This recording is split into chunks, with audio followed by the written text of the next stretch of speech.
कथित दिल्ली शराब घोटाले मामले में आप संयोजक और दिल्ली के मुख्यमंत्री अरविंद केजरीवाल को 6 महीने बाद जमानत मिल गई है। अब वो जेल से बाहर आएंगे। लेकिन इस कथित शराब घोटाले का खेल कहाँ से शुरू हुआ था, कैसे मामला हुआ कि दिल्ली में शराब नीति घोटाला हुआ है, उसके नीति में हेर फेर की गई है, नीति के जरिए कैसे लोगों को लाभ पहुँचाया गया, केस क्यों दर्ज हुआ, केस किसने दर्ज कराया, इसके कितने आरोपी हैं, कुल मिला के शायद टोटल 18 आरोपी हैं, जिनमें से बहुत सारे लोगों को बेल मिल गई है। लगभग मान लीजिए कि लगभग सभी को बेल मिल गई। इसमें मनीष सिसोदिया थे, संजय सिंह थे, विजय नायर थे, अरविंद केजरीवाल, अब इनको भी जमानत मिल गई है। लेकिन इस पूरे खेल यानी पूरे इस कथित घोटाले के बारे में आज हम समझेंगे कि आखिर ये शुरू कहाँ से हुआ, इनके कौन कौन आरोपी थे और कौन कौन छूट गए हैं और किन पे क्या क्या चार्ज लगा था। इसको पूरे अच्छी तरीके से कवर कर रहे हैं गौरव बताएंगे कि इस पूरे कथित शराब घोटाले की जड़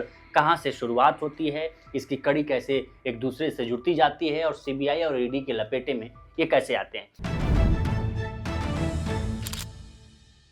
गौरव, आज अरविंद केजरीवाल को जमानत मिल गई, जो सबसे मोस्ट वेट एंड वॉच की स्थिति थी आम आदमी पार्टी के लिए कि अरविंद केजरीवाल कब रिहा होंगे, चूंकि ईडी ने पहले ही जमानत 12 जुलाई को दे दी थी। 12 जुलाई के बाद सीबीआई ने तुरंत अरेस्ट कर लिया था सीबीआई ने। अब आज सीबीआई वाले मामले में भी जमानत मिल गई है, लेकिन इसकी शुरुआत कहाँ से हुई थी, हम इससे आज जानेंगे। हम दर्शकों को बताएंगे कि इस पूरे घोटाले की पृष्ठभूमि क्या रही। बिल्कुल, इस पूरे घोटाले की पृष्ठभूमि क्या रही, उसमें ईडी सीबीआई की क्या भूमिका रही, किस तरीके से लोगों गिरफ्तार किए गए, कितने लोग गिरफ्तार किए गए और फिर कब कब उनको जमानत मिलती गई, क्यों जमानत मिलती गई, क्या कहा कोर्ट ने हर किसी आरोपी को छोड़ते हुए, ये सारी चीजें भी बताएंगे। साथ ही एक करेक्ट करना चाहूंगा मैं, जब ईडी के मामले में मतलब दो ईडी और सीबीआई केजरीवाल को दो केस चल रहे थे। ईडी का ये अलग है, सीबीआई का अलग है, मामला वही है। तो दोनों में आपने कहा कि 20 जुलाई को 12 जुलाई को उससे पहले 20 जून को ही सीबीआई ने गिरफ्तार कर लिया था। जब सीबीआई को लगा कि उनको जमानत मिल सकती है तो उससे पहले गिरफ्तार कर लिया था। और इसी को तर्क भी बनाया, केजरीवाल के वकील ने ये कहा कि आपने मार्च में इनको गिरफ्तार किया था ईडी ने, लेकिन आप तब तक उनको सीबीआई को कि आप उनको तब तक गिरफ्तार नहीं करते हैं जब तक जो है उनको अगले मामले में ये लगता है आपको कि आपको लगा कि नहीं इसमें कमजोर जब जमानत आपको लगा कि इसमें मिल सकती है, तब आपने तुरंत जो है दूसरा मामला गिरफ्तार कर लिया। तो ये एक दिखाता है। और इसी पर सीबीआई को नसीहत भी मिली कि आप पिंजरे से बाहर आइए। जस्टिस भुइयां थे, आपको बता दें कि जस्टिस सूर्यकांत और जस्टिस भुइयां की बेंच इस सुनवाई कर रही थी।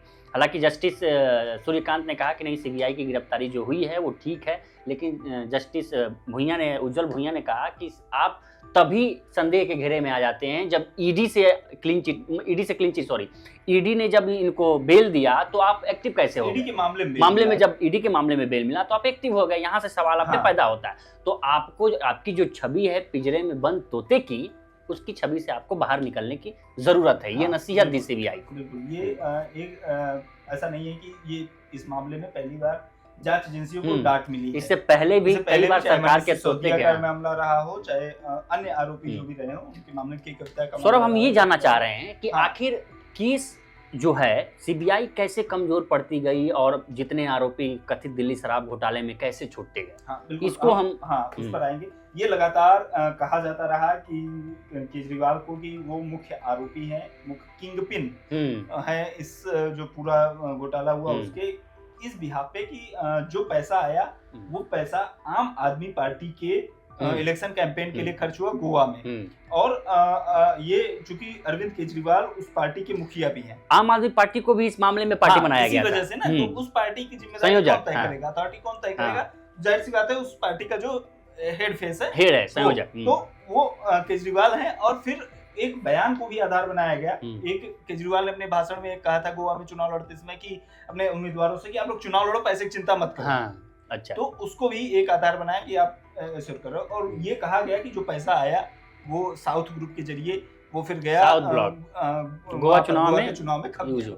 ये सब, लेकिन इस सब की जो शुरुआत होती है वो होती है नवंबर 2021 में, जब दिल्ली में आम आदमी पार्टी की सरकार और इस सरकार में आबकारी मंत्री मनीष सिसोदिया एक नया नीति लेकर, नई पॉलिसी लेकर आते हैं, शराब नीति, आबकारी की नीति लेकर आते हैं। इससे पहले दिल्ली में 864 दुकानें थी, जिसमें 475 सरकारी थी, लेकिन नई नीति के तहत शराब का जो कारोबार था वो पूरी तरह से प्राइवेट हाथों में आ गई, उसका जो है पूरा प्राइवेटाइजेशन हो गया और जो 750 ml की एक बोतल पर 33.35 रुपए का रिटेल मार्जिन कारोबारियों को मिलता था।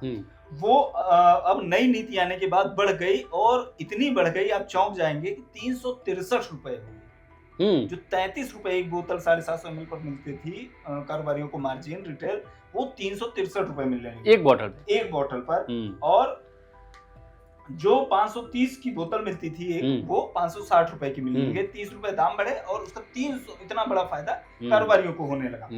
अब कारोबारियों को तो पैसा मिलने लगा, अब वो पैसा किसका था, मतलब कटा है तो कहीं से होगा, जाहिर सी बात है। अगर एक आदमी को प्रॉफिट हो रहा है तो दूसरे को कटौती हुई होगी। वो कटौती हुई जो एक्साइज ड्यूटी लगती, एक्साइज जो सरकार को पैसा जाता था उसमें, यानी कि कारोबारियों को फायदा हुआ और सरकार को घाटा हुआ। पहले 530 रुपए की बोतल पर 223.89 रुपए की एक्साइज ड्यूटी जो है वो दिल्ली सरकार वसूलती थी, लेकिन नई नीति आई तो 1% कर दी गई, यानी 530 रुपए की बोतल पर महज 1.88 रुपए ही एक्साइज ड्यूटी रह गई, मतलब करीब 2% के आसपास। हाँ, तो ये बहुत ही मतलब जो दिल्ली सरकार जो नियर अबाउट हमको लग रहा है कि 50% लगता था। 530 पे अगर 223 लग रहा है तो लगभग नियर अबाउट आपकी 50% ड्यूटी लग रहा है। वो सीधे 1.8% या 2% के करीब। वो जो है सीधे सरकार के राजस्व को घाटा हो रहा था उससे, और उससे जो है कारोबारियों को फायदा हो रहा था। कारोबारियों को इतना बड़ा मार्जिन में फायदा हो रहा था तो उन्होंने क्या किया कि उन्होंने छूट देना शुरू कर दिया, डबल करना शुरू कर दिया, जो भी चीजें वो अपना कर रहे थे। लेकिन इससे हुआ ये कि उनको वो कुछ महीने तक वो जब तक नीति रही तो वो एक अराजकता टाइप से माहौल हो गया, और उससे ये हुआ कि सरकार को मिलने वाला जो राजस्व वो कम हो गया। ये जो इंडिया टुडे की एक रिपोर्ट है, हम उसके हिसाब से बता रहे हैं। ये रिपोर्ट जो है जो एलजी को रिपोर्ट दी गई, जो अधिकारियों ने जांच की और जिसके बाद एलजी ने इस मामले में सीबीआई जांच का आदेश दिया, वो उस पर हम बताएंगे। 8 जुलाई 2022 को जो दिल्ली के तत्कालीन मुख्य सचिव थे नरेश कुमार, जिनसे केजरीवाल सरकार की काफी तनातनी रहती, तो नरेश कुमार ने इसकी शिकायत की राज्यपाल से, वी.के. सक्सेना को उन्होंने रिपोर्ट दी और कहा कि जो आबकारी मंत्री मनीष सिसोदिया, उन्होंने गलत तरीके से शराब नीति तैयार की, ऐसी शराब नीति तैयार की जो प्राइवेट जो सेक्टर को फायदा पहुंचाए, उनको फायदा पहुंचे, और उनकी मिलीभगत से ये तैयार किया, और उसके जरिए जो है सरकारी खजाने को 850 करोड़ रुपए का एक साल में 2021-22 में नुकसान हुआ है। तो ये रिपोर्ट आया और उसके बाद एलजी ने सीबीआई जांच की सिफारिश कर दी। हम यहाँ थोड़ा सा रुकते हैं। 17 अगस्त 2022 को सीबीआई ने केस दर्ज करके जांच शुरू कर दी थी, और फिर उसके बाद इस नीति को वापस ले लिया गया। संजय सिंह से हमारा इंटरव्यू हुआ था कुछ महीने पहले, जो तो हमने इस मामले में हम सवाल पूछा था कि आपने घाटा सहा, जो आपके सेक्रेटरी थे उन्होंने गवर्नर को चिट्ठी लिखी, तो उन्होंने एक बात कही थी कि शराब पॉलिसी से घाटा नहीं हुआ था, सरकार को फायदे हुए थे। उन्होंने ये बात बोली थी। अब आगे चलिए। तो वो फायदा कैसे हुआ, वो उनका अपना पक्ष था।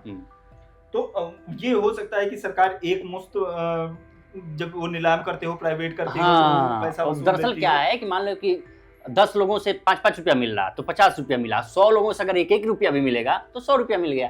तो वो अपना दिखा रहे थे। जब टेंडर निकाले दुकान को वो हो सकता है कि उससे उनको उस तरह की प्रॉफिट हो रही है।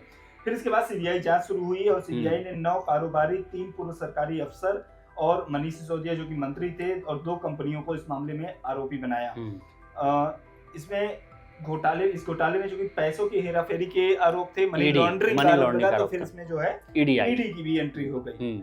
और इस सीबीआई और ईडी ने फिर इसके बाद छापेमारी वगैरह शुरू की, और फिर जो है सीबीआई की जो चार्जशीट है उसमें ये आरोप लगाया कि दिल्ली सरकार को शराब नीति की वजह से 2873 करोड़ रुपए का नुकसान हुआ। इसमें जो मुख्य किरदार इस घोटाले में बताए जाते हैं वो भी हम आपको बताते हैं। मनीष सिसोदिया जो मंत्री थे, एजी कृष्णा एक्साइज कमिश्नर थे, आनंद तिवारी पूर्व deputy excise commissioner, Pankaj Bhandarkar पूर्व असिस्टेंट एक्साइज कमिश्नर, विजय नायर, उनका काफी नाम लिया जाता है, केजरीवाल का काफी करीबी कहा जाए। कंपनी है ओनली मच लाउडर, उसके पूर्व सीईओ हैं।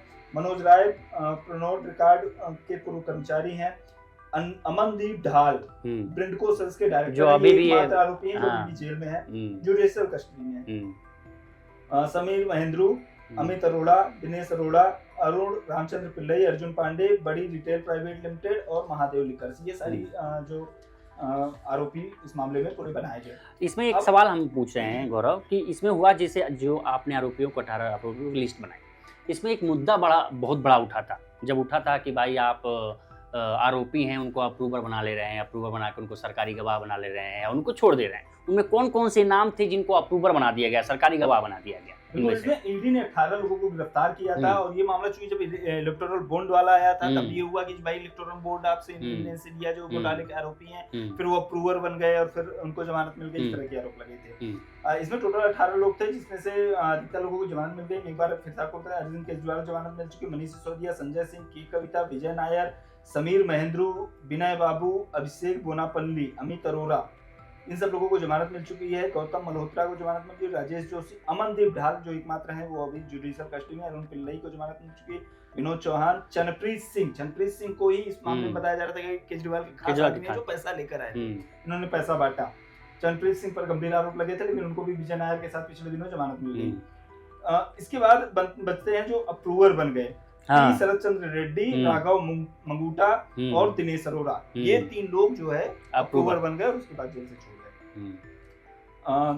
इसके बाद जो हम लोग चर्चा कर रहे थे टाइमलाइन की, तो फिर इसके बाद सीबीआई ने केस दर्ज किया और फिर उसके बाद गिरफ्तारियां शुरू की।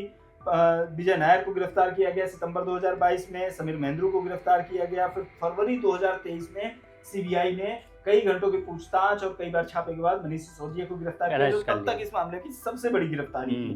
तब शायद किसी ने सोचा भी नहीं था कि मनीष सिसोदिया खुद कहते थे कि भाई हिम्मत है तो हमको गिरफ्तार करके दिखाओ। और फिर उसके बाद किसी ने तब भी नहीं सोचा था कि अरविंद केजरीवाल को इस मामले में गिरफ्तार किया जा सकता है। फिर उसके बाद अक्टूबर 2023 में संजय सिंह इस मामले में गिरफ्तार हुए और मार्च 2024 में केसीआर की बेटी जो कि कविता वो एमएलसी हैं, उनको भी इस मामले में गिरफ्तार किया गया। हाल ही में बीआरएस की एमएलसी हैं ये कविता। और फिर उसके बाद जो है अभी तक इस मामले में जो अमनदीप ढाल जो एकमात्र आरोपी हैं, जुडिशियल कस्टडी में है, जुडिशियल कस्टडी में बाकी सारे 17 लोगों को गिरफ्तार किया था, जिसमें से 17 लोगों को 17 जेल से बाहर हैं और एक जुडिशियल कस्टडी में है जो अमनदीप ढाल है। अब इसमें एक थोड़ा सा बीच में इसमें 2 केस चल रही है। आपको बता दें कि सीबीआई और ईडी की। सीबीआई की केस इसलिए चल रही है क्योंकि पॉलिसी में भ्रष्टाचार हुआ है, पॉलिसी गलत तरीके से लागू की गई, उसमें भ्रष्टाचार हुआ है, इसलिए सीबीआई केस चला रही है। ईडी केस क्यों चला रही है कि इसमें पैसों का हेर फेर हुआ है, मनी लॉन्ड्रिंग का मामला है, इसलिए ईडी केस चला रही है। तो एक ही मामले में 2 एजेंसियां शिकंजे कसी हुई हैं, एक सीबीआई और एक ईडी। तो सीबीआई भ्रष्टाचार के मामले में कसी हुई और ईडी मनी लॉन्ड्रिंग के मामले में कसी हुई है। 2 केस चल रहा है। जब भी कोई कॉन्स्पिरेसी, जब भी कोई क्राइम होता है तो उसकी जांच एजेंसी करती है, जो कि हम राज्यों में देखते हैं जैसे कि पुलिस है, और फिर अगर हम सेंट्रल लेवल पर आते हैं तो सीबीआई है जो बड़ी एजेंसी है। लेकिन जब पैसे का हेरफेर होता है, जब कोई मामला ऐसा होता है कि जिसमें गलत तरीके से पैसे का लेन देन हो, ट्रांजैक्शन हो या फिर लॉन्ड्रिंग की गई हो, तो फिर उसमें जो है पीएमएलए एक्ट लगता है और आती है ईडी की एंट्री होती है। ईडी की एंट्री इसलिए भी महत्वपूर्ण हो जाती है क्योंकि अगर ईडी किसी मामले की जांच करती है तो उसमें जल्दी जमानत नहीं मिलती। बिल्कुल, ईडी पर वो चीजें नहीं जो सीआरपीसी या जो बाकी गिरफ्तारियां और वो उस तरह की नियम नहीं लगते। ईडी के अपने कानून है, ईडी के अपना प्रोसेस है। तो इस वजह से, और उसमें 2 जो जमानत की शर्तें हैं वो बहुत कड़ी हैं। पहली जमानत की शर्त ये है कि जब तक जज जो है कन्विंस न हो जाए कि आप बेगुनाह हैं और आप आगे ऐसा कोई क्राइम न करेंगे, और दूसरा है कि जब तक ईडी सरकारी वकील जो है वो अपीयर नहीं होगा, जब तक सरकारी वकील अपीयर नहीं होगा तब तक आप जो है जमानत के लिए विचार नहीं किया जा सकता। तो ये शर्त है पीएमएलए के जो 45 इसको लेकर काफी क्रिटिसाइज भी किया जाता है। फिर अगर हम ईडी की बात करें तो 18 आरोपियों को गिरफ्तार किया था, जिसमें 14 को रेगुलर जमानत है और 3 लोगों को जो है अंतरिम बेल है। इसके अलावा सीबीआई ने 9 लोगों को गिरफ्तार किया, जिसमें से 8 लोग जमानत पर बाहर आ चुके हैं। अरविंद केजरीवाल 8वें व्यक्ति हैं। एक व्यक्ति जो है अमनदीप ढाल जो जेल में अभी है। इसके अलावा अगर हम बात करें कि के कविता की, जिन पर ये आरोप लगा कि उन्होंने साउथ ब्लॉक को साउथ ग्रुप से उन्होंने पैसे लिए और साउथ ग्रुप की दिल्ली सरकार की एक्साइज पॉलिसी से, मतलब उसमें उन्होंने बनाने में अहम भूमिका निभाई। और विजय नायर को कथित रूप से 100 करोड़ रुपए की रिश्वत साउथ ग्रुप से मिली थी। साउथ ग्रुप ने यह रिश्वत आम आदमी पार्टी के नेताओं को देने के लिए उसे दी थी और इस मामले में ईडी ने पहले रामचंद्रन पिल्लई को गिरफ्तार किया था, फिर विजय नायर को भी गिरफ्तार किया गया। और पिल्लई ने पूछताछ में बताया था कि कविता और आम आदमी पार्टी के बीच एक समझौता हुआ था, इसके तहत 100 करोड़ रुपए का लेन देन हुआ, जिससे कविता की कंपनी इंडो स्पिरिट्स को दिल्ली के शराब कारोबार में एंट्री मिली। और सीबीआई ने पिछले साल फरवरी में अकाउंटेंट बुची बाबू गोरंतला को भी गिरफ्तार किया था इस मामले में, और उसका बयान भी दर्ज किया था। उसने ये बताया था कि कविता दिल्ली के सीएम अरविंद केजरीवाल और पूर्व डिप्टी सीएम मनीष सिसोदिया के बीच उनका जो है अपना पॉलिटिकल बातचीत थी। राजनीतिक उनके बीच में जो है बातचीत हो रही थी। तो ये उन पर आरोप है।